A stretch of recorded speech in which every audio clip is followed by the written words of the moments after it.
Sasa leo tunaenda kuangalia dalili za mtu ambaye anakutaka kimahusiano lakini anaogopa. Tunaenda kuangalia sababu za kisaikolojia. Kwa nini mtu anaogopa na nini cha kufanya? Unajua sababu ya mtu kuogopa kumwambia mtu anayempenda ni changamoto ambayo inawasumbua watu wengi zaidi. Na tutaenda kuangalia kwa nini inatokea hivyo na jinsi gani ya kufanya. Lakini kama ni mara yako ya kwanza kujiunga na channel yetu ya Elikhan Mtz, karibu sana na usisahau kusubscribe. Sasa tutaenda kuangalia kwanza dalili za mtu ambaye anakupenda lakini anaogopa kukuambia. Dalili ya kwanza kabisa huwa tunaangalia kwenye macho na lugha ya mwili. Kwenye macho na kwenye lugha ya mwili ni sehemu ambayo mtu hawezi kuficha hisia zake, kwa sababu ni sehemu ambayo waga inamuongoza bila hata yeye kujua. Unajua kwenye maneno mtu anaweza kujipangilia, akajiweka sawa, akaamua aongee nini, lakini kwenye macho na kwenye lugha ya mwili mtu waga anajikuta anafanya kitu bila hata yeye kujua. Sasa tukiangalia kitu cha kwanza kabisa kwenye macho, waga tunasema eye contact, jinsi unavyomtazama mtu. Unaweza kugundua kama huyu mtu anakupenda au hakupendi. Jambo la kwanza kabisa ni kuangalia kwa siri. Hii tunaita the glance and hide. Unajua mara nyingi mtu anayekupenda mara nyingi alafu anaogopa kukuambia, huwa kwa mfano ukiwa unatazamana naye kwa bahati mbaya mkao mnaangalia naye, atajifanya kama hana interest ya kuangalia wewe, ataangalia kitu kingine ghafla, yani atapotezea kile kitu. Unaweza kukuta labda mlikuwa mnaangaliana machoni, ghafla mkionana hivi anaanza kupotezea kwa kufanya kitu kingine. Anaweza kuanza kuchezea simu au kuangalia pembeni. Ile ni kuficha hisia zake ili usimgundue kama anakuhitaji. Na mara nyingi inatokea sana hata kwa mfano kwenye gari au kwenye sehemu yote, ukimwona mtu anakuangalia zaidi na wewe ukamwangalia ukaona ghafla anapotezea ile sehemu, anavunga, anachezea simu, anaangalia pembeni, hiyo ni ishara ya kuficha hisia zake. Lakini jambo la pili kwenye macho, wakati tunaangalia mboni za macho kutanuka. Sasa kitaalamu hii tunaitaga ni pupil dilatation, kwamba ile sehemu ya mboni ya macho waga inatanuka pale mtu anapokutana na mtu ambaye anampenda au anamfurahia. Hii waga inamuongoza mtu bila hata yeye kujua, kwa sababu kitaalamu mtu anapopata furaha au kumuona mtu ambaye anamfurahia, waga anazalisha kemikali ambazo zinampa furaha. Sasa hizo kemikali zinafanya ile mboni ya macho kutanuka. Kwa hiyo hawezi kujiongoza, yani hawezi akaicontrol hiyo hali kuizuia. Yani inatokea tu automatic bila hata yeye kujua. Kwa hiyo unajikuta tu ile mboni ya macho inaongezeka. Na hii ili kuiona vizuri lazima uwe karibu na mtu ili kuiona. Lakini hiyo kukwepesha macho labda ghafla mkiwa mmeangaliana, unaweza kumuona hata kwa mbali. Unakuta labda uko kwenye ofisi, unaona mtu anakuangalia sana, ghafla ukimwangalia anaona anaanza kuchezea simu, anaangalia pembeni, hiyo ni ishara ya kuficha hisia. Lakini sasa kitu kingine cha pili tunaangalia mkao kuelekea upande wako. Hii tunaitaga zeleni. Hii mara nyingi ni lugha ya mwili. Sasa unajua mara nyingi lugha ya mwili mtu hawezi akaidanganya. Yaani maneno mtu anaweza kadanganya, lakini kwenye lugha ya mwili mtu ni ngumu control na unakuta inamuongoza bila hata yeye kujua. Tunasema subconscious. Yaani yeye hata bila kuwa na ufahamu wa kawaida. Sasa mwelekeo wa mguu mara nyingi unaweza kukuambia kama mtu ana interest na wewe kama au hana.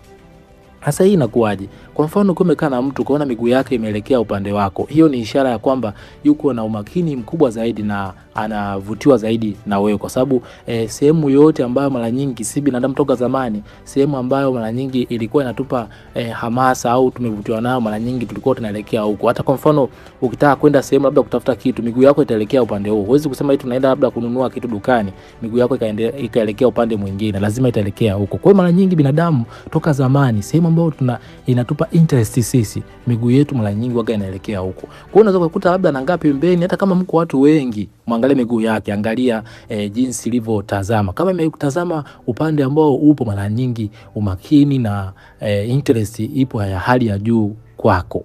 Anaweza akaficha labda kwenye uso, akakwepesha macho, akaa pembeni, lakini angalia miguu yake imeangalia sehemu gani. Na hii hata unaweza kujua hata kwa mfano mnaongea, ukiona miguu yake imeangalia pembeni afu mnaongea, uone kwamba hii hapo ni ishara kwamba huyo mtu ana interest tofauti kabisa na wewe. Lakini jambo jingine ni kusogea karibu. Hii tunaita proxemic. Mara nyingi atakuwa anatafuta sababu ya kusogelea karibu zaidi ya ule urafiki wa kawaida, kwa sababu anafurahia, yani ukaribu wake, kuwa karibu na wewe ni furaha kwake. Kwa hiyo atatafuta sababu ya kukusogelea yoyote, aidha labda kuuliza swali au kujadili jambo fulani ili tu awe karibu na wewe, kwa sababu kuwa karibu na wewe inampa furaha zaidi. Kwa hiyo atatafuta namna yote ya kuwa karibu na wewe.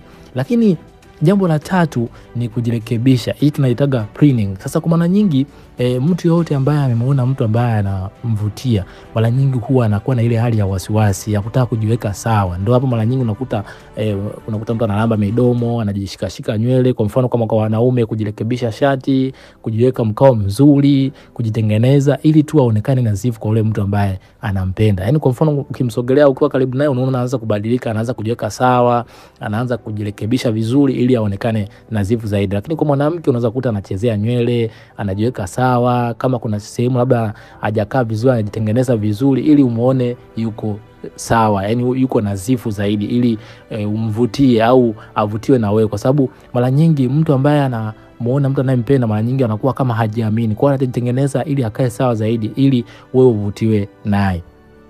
Lakini kitu cha nne ni ishara ya wasiwasi, tunaita micro stressor. Sasa unajua mara nyingi mtu yote ambaye anakupenda afu anaogopa kuambia, huwa ana ile hofu ya kukataliwa. Mara nyingi ndio inawasumbua watu wengi zaidi. Sasa inapelekea kuzalisha kemikali inaitwa cortisol. Hii kemikali ikizalishwa mara nyingi inaleta msongo wa mawazo na wasiwasi. Kwa hiyo inampelekea mtu anaanza kuwa na hofu na wasiwasi. Kwa hiyo unakuta anachezea vitu, kwa mfano labda mwanamke anachezea begi, anachezea labda simu, anachezea kitu chochote ambacho kiko mikononi mwake, ile ni ishara ya hofu na wasiwasi. Lakini kugusa shingo na uso, mara nyingi tunaita soothing behavior au pacifying behavior, kwa sababu ya ile hali ya hisia kali za ndani. Ili kujituliza anakuwa anachezea sehemu za mwili wake, sana sana kwenye shingo na uso ili kutulia. Kwa hiyo unakuta anashikashika uso, anashikashika shingo ili kujituliza, kwa sababu kunakuwa ndani yake kunakuwa kama kuna mapambano ya hisia kali. Kwa ile hali ya kujituliza na unakuta anachezea viungo vyake kwa namna hiyo.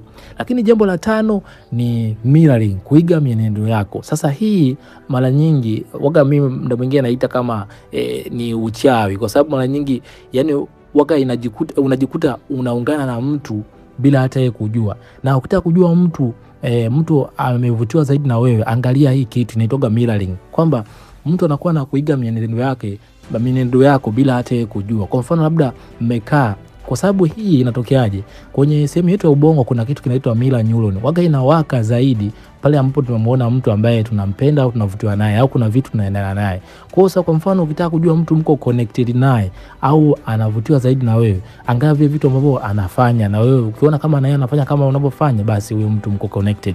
Kwa mfano labda umekaa kwenye meza, naona ukishika labda kikombe cha chai kanywa, na yeye anashika hapo hapo, au kaigemea kwa nyuma na yeye anaigemea, ukikunja mikono na yeye anakunja hivyo, na inakuwa inamuongoza bila hata yeye kujua, kwa sababu mirroring ni ile hali ya kuiga matendo ya mtu. Na mara nyingi si binadamu huwa tunawaiga wale watu ambao tunawapenda, na ndio maana ukuta marafiki wote utakuta kuna msemo fulani wanaendana, na au kuna jambo fulani wanapatana vizuri, yani wanaendana, ndio mara nyingi wanakuwa marafiki. Yani lengo la kuwa rafiki maana kuna kitu mnafanana, hiyo ndio inaitwa mirroring. Sasa ukitaka kujua mtu mko connected kihisia, angalia kile kitu ambacho mnaendana, mnaigana, yani kwa kitu gani ambacho ukifanya mwenzako na baadaye unakuja unakifanya, na hiyo ukiona mwenzako anakirudia kile kukifanya, basi mko connected kihisia. Kwa hiyo unaweza kutoka labda kwa mfano umeegemea kwa upande mmoja wa kiti na yeye anaegemea hivyo hivyo, au umekunja nne na yeye baadaye unakuja ushangana anafanya hivyo, kwa sababu kunakuwa na muungano wa kihisia. Na hii unaweza ukapima kwa mtu yote ambao unaona kama huyo mtu tayari ameshakuwa interest na wewe. Sasa hapo tulikuwa tunaangalia dalili za macho na lugha ya mwili, ambao tumeona hivyo vitu ambavyo vinaweza kutokea na ukavigundua kwamba mtu ana interest na wewe au hana interest na wewe. Sasa dalili ya pili ni mawasiliano yasiyo ya moja kwa moja. Sasa unajua mtu yote ambaye anakupenda alafu anaogopa kuambia, mara nyingi huwa anaweza kutumia vitu vingine ili kuonesha ishara kwamba yeye amevutiwa na wewe, lakini anaogopa kusema kwa maneno. Sasa mara nyingi kuna sehemu ambayo mtu anaweza akatumia mbinu ili kuonesha yuko interest na wewe, na wewe unaweza kugundua, lakini bila hata yeye kusema. Sasa mbinu mara nyingi wanaozitumiaga hawa watu ambao wanaogopa kusema, mara nyingi kwa mfano kwenye digital attention ya mawasiliano ya mtandaoni, unakuta yeye ndo wa kwanza kulike picha zako, kucomment, kuangalia status zako, kuangalia Insta story yako, na yeye ndo wa kwanza kuangalia hivyo vitu. Mara nyingi yani mtu yote ambaye uko interest naye mara nyingi unafuatia. Hii iko kawaida. Yani watu wengi naamini mnafahamu kwamba mtu ambaye uko unavutiwa naye mara nyingi unafuatia kitu chake kwa kiwango kikubwa zaidi. Lakini jambo Jambo la pili ni kutoa sifa, zinaitwa compliment kwa vitu vidogo vidogo. Mara nyingi anatafuta kitu ambacho watu wengine hawakioni. Mfano anaweza kukwambia ili gauni lako ni zuri sana, au una akili sana, au leo umependeza sana, hii nguo umenunulia wapi? Anatafuta vile vitu vidogo vidogo. Sauti yako ni nzuri, napenda sana unapocheka. Yani hawezi akasema moja kwa moja neno lake ambalo analihitaji kuja kukwambia kuhusu hisia zake, lakini anatafuta vitu vingine kinyume chake. Anakuwa anakuambia kwamba sauti yako ni nzuri zaidi, napenda sana jinsi unavyoongea, unaonekana una akili sana, una maamuzi mazuri, una msimamo, utafika mbali zaidi. Anakuwa anatoa sifa ambazo zile watu wengine sio rahisi kuziona. Lakini jambo la tatu ni kuuliza maoni, tunaita seeking your validation. Hasa mara nyingi mtu yote ambaye anakupenda afu anakupa kuambia, mara nyingi atakuwa anatafuta mambo ambayo atakuunganisha naye. Anaweza kuuliza labda kesho naenda kwenye sherehe, naomba unisaidie kutafuta nguo nzuri ya kuvaa, au nataka kununua kiwanja, ninunue sehemu gani. Hapo nataka kupima kama unamjali, kwa sababu mtu yote ambaye unamjali lazima utamshauri vizuri, utamwambia fanya hivi na hivi. Kwa hapo anakuwa anapima kuona kama unamjali au unamsamini. Kwa anaanza kutafuta vitu ambavyo vitakupelekea wewe kutoa maoni, na kwenye yale maoni atakuwa anaangalia kama kweli unamjali au humjali. Kwa hiyo mara nyingi wanatumia mbinu hizi. Lakini pia jambo la 4 ni kumbukumbu ya kipekee, the valued memory. Atakuwa anakumbuka vitu vidogo vidogo zaidi vya kwako. Unakuta labda kuna vitu vingine labda ulimwambia kwa utani au ulisema tu kama masiara, lakini anavikumbuka. Kwa mfano tarehe ya birthday yako, labda kitu fulani labda ulimwambia kuhusu bosi wako, labda anakukwaza, au kitu gani ambacho unakipenda au chakula unachokipenda, anakumbuka vizuri, kwa sababu wewe kila kitu kwako ni cha thamani na kwake anakithamini kuliko kitu kingine. Kwa kila kitu unachomwambia anakihifadhi. Na ndio maana unakuta unamwambia labda kitu cha masiara au cha utani, unakuja kushangaa siku nyingine anakukumbusha, kwa sababu kila kitu unachomwambia yeye kwake ni cha thamani. Lakini jambo la 5 ni triangulation, kupitia kwa marafiki. Mara nyingi waga wanatumia watu watatu. Kwa mfano anashindwa kuelezea hisia zake, anaweza kutafuta marafiki zako, akawa anawapa zawadi, anawafanyia mambo mema, ili wale rafiki zako waende wakamwambie yeye kuhusu uzuri wako, ili yeye asipate nguvu kubwa, asipate shida kubwa ya kuja kuongea na wewe. Kwa hiyo utakuta akiwa na marafiki zako anaongea nao vizuri, anawapa zawadi, anawapa umakini, ili wao waende kumwambia wewe mtu ambaye wewe sasa itakuwa ni rahisi kwa huyo mtu kuja kuongea na wewe. Kwa unakuta labda anawafanyia mambo mazuri, ili rafiki zako sasa wakakwambie wewe kwamba yule mtu bwana ni mzuri, mbona yuko charming, yuko good, ili sasa iwe rahisi yeye kuja kukupata. Kwa mara nyingi wanatumiaga mtu wa tatu, na mara nyingi mtu anaweza kutumia hata rafiki zako au hata ndugu zako, anawajali vizuri, anawafanyia mambo mazuri, ili tu wewe uvutiwe naye na isiwe ngumu kumpa nafasi. Kwa sababu rafiki yako akija kuambia mbona namuona wewe mtu ni mzuri, kwa hiyo unajikuta na wewe automatic unaanza kumpenda na kuvutiwa na hii ni mbinu ambayo anatumia ili asiende moja kwa moja kuelezea hisia zake. Lakini dalili ya 3 ni majaribio ya mazungumzo. Sasa mara nyingi mtu yote ambaye anaogopa kusema ukweli huwa atakuwa anafanya majaribio kuona kwamba tayari kwamba kuna dalili za kuingia elezea hisia zake au bado asubiri kwanza. Na mara nyingi huwa wanatumia baadhi ya mbinu hizi. Jambo la kwanza kabisa ni maswali ya kudukua hisia, tunaita the investigated question. Mara nyingi ataanza kuuliza hivi kwamba wewe yani kwa mfano anaweza kuulizia wewe kwamba uwe unajisikiaje ukiwa kwenye mahusiano, au mtu gani unampenda zaidi kwenye mahusiano, ili aone kama ana sifa ambazo anaweza kafiti ili muwe pamoja. Kwa mara nyingi atauliza maswali ambayo ni ya kinyume chake, ili asiende moja kwa moja anaweza kuambia wewe mtu gani ambao unamfurahia kwenye mahusiano, au kitu gani ambacho unakipenda kwenye mahusiano, ili aangalie kama na yeye ana sifa kama hizo. Lakini jambo la pili ni kurefusha mazungumzo, tunaita as a conversation extender. Unakuta labda kwa mfano mmeshamaliza kuongea au ongea kwa muda mrefu, lakini bado anaendelea kuongeza maneno, kwa sababu yeye kuongea na wewe ndio kitu ambacho kinampa furaha zaidi. Unakuta labda umemwambia labda mimi nataka nilale, lakini anakuambia ila leo kulikuwa na jua kali. Tayari hapo mazungumzo tena ataanza jua leo likuwepo kali, ili tu yani ili muendelee tena kuzungumza. Au muda mwingine anaweza kutumia baadhi ya vitu kama vichekesho au picha, ili muendelee tena kuanza kujadili hicho kitu, kwa sababu yeye maongezi na wewe ni kitu ambacho kinampa furaha zaidi. Lakini jambo la 3 anaweza kutumia utani wa kimahaba, tunaita playful teasing. Sasa huu mara nyingi ndio waga wanautumia ili kupima maji. anaweza kuwa anakutania vitu vidogo vidogo, anaweza kutumia ucheshi ili akiona kama umekasirika au umeweka mipaka sehemu fulani, anakuambia bana nilikuwa nakutania. Na hiyo ndio njia ya kwanza kuingia sasa, aone kwamba kuna sehemu gani ambayo anatakuwa apitie. Lakini akiona huu utani wa kimahaba umeanza kupamba moto na wewe unaufurahia, hapo ndo unampa nafasi sasa ya green kwamba aje aelezee hisia zake. Lakini akiona kama kuna sehemu unaweka mipaka, hapo sasa ndo anaanza kutumia huo utani kusema nilikuwa nakutania, lakini kumbe alikuwa anamaanisha. Na mara nyingi anaanza kutafuta ucheshi, akaongea kitu cha kama kukutaka lakini kwa utani, ili wewe ukasika kidogo ukaonesha serious, anakuambia bana nilikuwa nakutania. Lakini jambo la 4 ni kujishusha na kutafuta huruma. Hii tunaita vulnerability. Mara nyingi watu ambao wanakupenda afu wanaogopa kuambia, atakuwa anajaribu kuongea matatizo yake ili kutengeneza hisia ya huruma. Kwa mfano anaweza kuelezea masuala ya kazini, changamoto anazopitia, alafu mwisho anakuambia najikuta nakwambia tu wewe, sisi kwa nini? Yaani mwaga simwambiage mtu yote, najikuta tu nakwambia wewe ili wewe uone kama amekuthamini zaidi na uanze kuona kwamba wewe ni mtu wa muhimu zaidi kwake. Kwa hiyo unakuta nakwambia kitu fulani, anakuambia kwa kweli siwaambiage watu, lakini najikuta wewe nakuwa kwako muwazi, naongea vitu vyangu vyote bila kuficha. Yaani najishangaa kwa nini inakuwa hivi, ili kutengeneza hisia ya huruma, ili wewe uanze kumthamini kama ni mtu ambaye anakuona kwa jicho la pekee. Lakini jambo la 5 ni hypothetical scenario, mifano ya kubuni. Hii anaweza kaitumia kwa sababu gani? Anaweza kutumia sentence au story akasema kuna rafiki yangu anampenda rafiki yake. Hivi wewe unaionaje hiyo?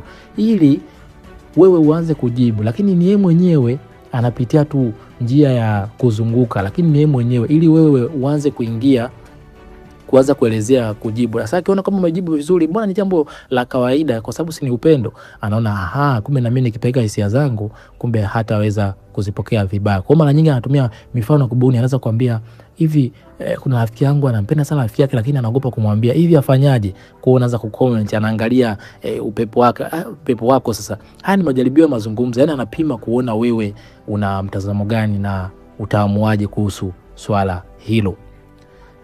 Sasa najua utakuwa unajiuliza kwa nini mtu anaogopa? Yeye anakupenda lakini anaogopa kukuambia. Sasa kuna sababu 5 za watu wengi kuogopa kuambia watu ambao wanawapenda, na hizi sababu ni za kisaikolojia. Sababu ya kwanza kabisa ni hofu ya kukataliwa, tunaita fear of rejection. Mara nyingi watu wengi wanaogopa kuambia watu wanaopenda kwa sababu ya hofu ya kukataliwa. Anaona kwamba itakuwaje akinikatalia, nitaonekana kama sina thamani, nitajidhalilisha. Alafu pia kwa mfano mko kazini sehemu moja au mnafanya kazi sehemu moja, anaogopa utamuonaje, kama mfano labda mko kazini au shuleni au sehemu yote au kanisani, anaogopa kwamba itakuwaje ile aibu. Kwa hiyo maana anaogopa kukataliwa. Kwa hiyo hali inayomfanya aogope kusema. Kwa hiyo mara nyingi ni hofu ya kukataliwa, anaona itakuwaje, itamshusha thamani, atajidhalilisha. Lakini kiukweli kiuhalisia unaweza kukuta unaogopa, kumbe wewe mtu anakusubiria ukamwambie. Hii waga sio kitu cha uhalisia, ni kitu ambacho mtu tu anakuwa na hofu nayo. Lakini ndio hofu ndio inawafanya watu wengi waogope kumwambia mtu ambaye wanampenda. Lakini jambo la pili ni kulinda urafiki uliopo. Risking the friendship. Mara nyingi watu wengi wanaogopa kuambia watu wanaowapenda kwa sababu kwa mfano mkiwa na urafiki wa muda mrefu, kwa mtu anaona nikienda kumwambia huyu mtu nitaharibu urafiki wangu. Kwa hiyo unakuta kwa mfano anakupenda, yeye anaona bora tu muendelee kwa marafiki kuliko kukuambia alafu kama kataa basi ule urafiki ukafa. Kwa sababu unajua mara nyingi mtu kishamkataa kuna ile interest inapungua kuanza kuongea na mtu. Kwa hiyo mtu ndo anaogopa kwamba ule urafiki utaisha. Kwa hiyo bora anaamua kuchagua tu bora muendelee kwa marafiki lakini asielezee hisia zake. Lakini jambo la 3 ni kutojiamini. Hii tunaita insecurity.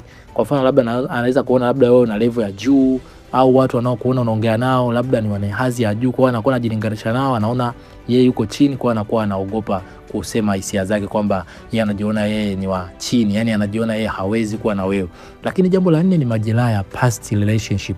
Unakuta kwa mfano nyuma alishai kuumizwa, kwa hiyo anaona tena funguka kuhusu hisia zake kwa mtu ambaye hamjui vizuri, anaona kama naye atakuja kuumizwa. Kwa hiyo mara nyingi anakuwa anaogopa kwanza kusema ili akuchunguze kwanza. Unakuta nyuma alishamuelezaga mtu hisia zake, akaishia kupigwa tukio zito na baadaye akaumia vibaya. Kwa hiyo anakuwa anaficha kwanza ili akuchunguze kwanza. Lakini jambo la 5 ni kutokuwa na uhakika wa hisia zako. Kwa mfano labda anapokuwa kuona labda wewe mara nyingi unakuwa serious, unataka mahusiano ya kaka na dada au rafiki tu, anakuwa anaogopa kusema kwa sababu unakuwa hujampa mlango wa kuingia ndani. Kwa hiyo anakuwa anasubiria kwanza.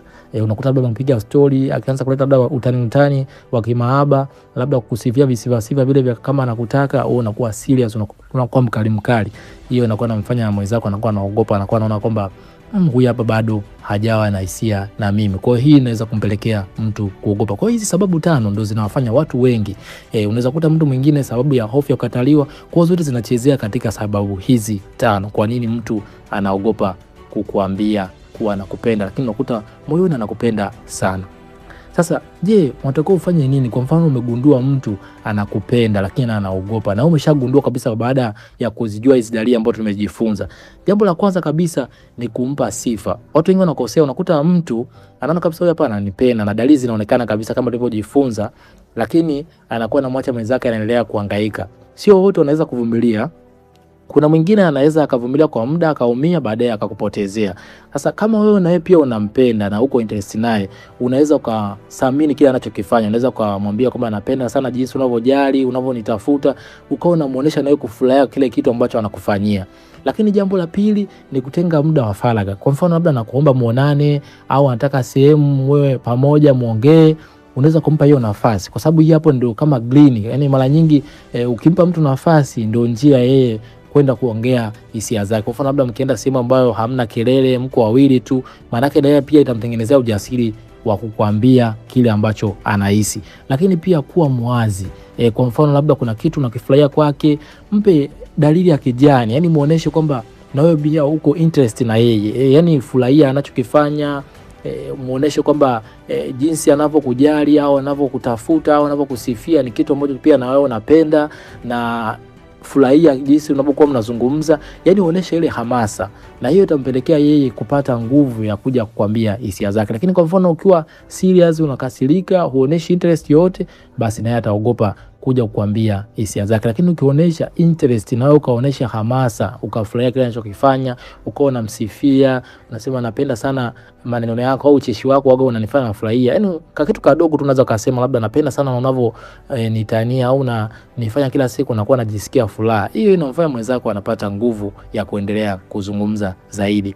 Hebu niambie katika dalili hizi ambazo tumejifunza au katika somo hili ambalo tumejifunza ni kitu gani ambacho umejifunza zaidi. Lakini kama una swali sehemu ambayo hujaelewa zaidi, unaweza ka comment na mimi pia nikakuelezea zaidi. Lakini pia kama kuna mtu ana changamoto ya hali hii, anaogopa kumwambia mtu hisia zake, unaweza kumtumia video hii na yeye pia akajifunza. Usahau kulike, kushare na kusubscribe na kuwasha ile kengele ya notification ili wa kwanza kupata masomo yetu.